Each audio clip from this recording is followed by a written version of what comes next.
What makes a good game fun? Is it the depth of the game's mechanic?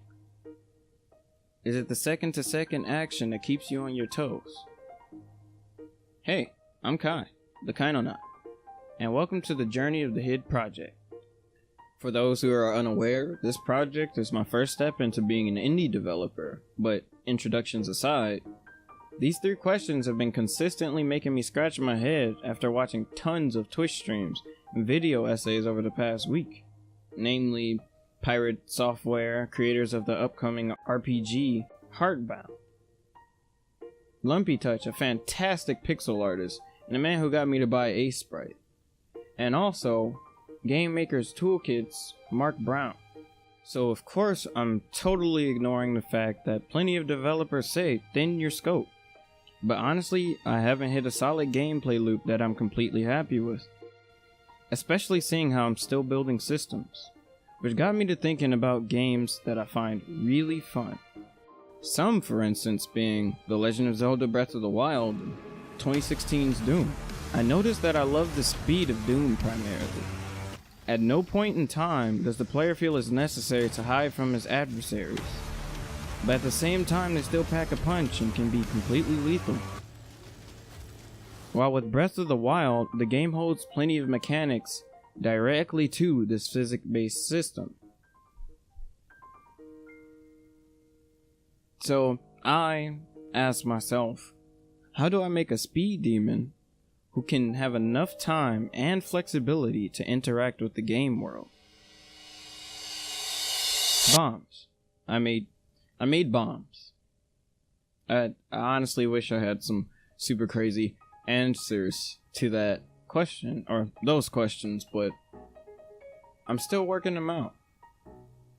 I'm going to be completely honest in saying that it took me a day or 2 to make these bombs. Figuring out how physics work in Unity has been a tremendous undertaking, but I think it's been worth it.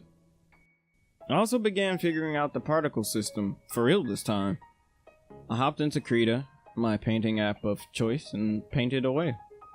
But the true difficulty for me was figuring out the logic caused by status effects.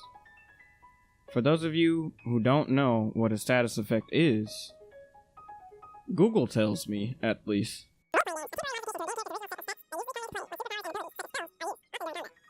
But in this case, I mean it in a sense of different elements that can cause different situations and ailments.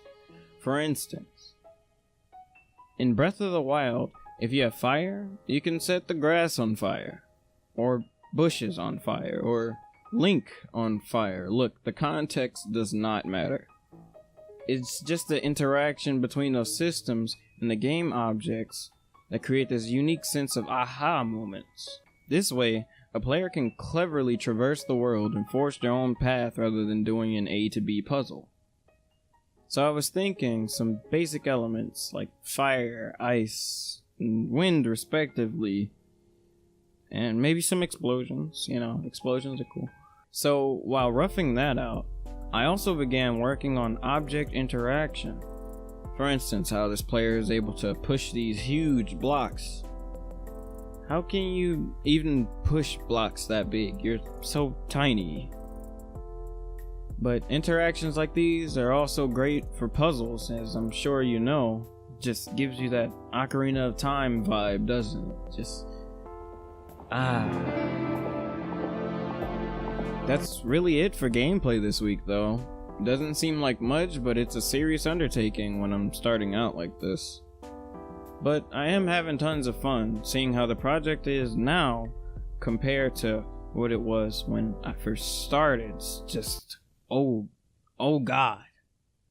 I do love that I've gotten better at 3D modeling and painting, and my speed has improved tremendously with rigging and everything. I've even managed to make this cute little dragonfly from start to finish in about 5 minutes. I also made this super secret switch full of mystery and secrets to this universe. There's something about it. It's just drawing. It turns off some lights. That's all.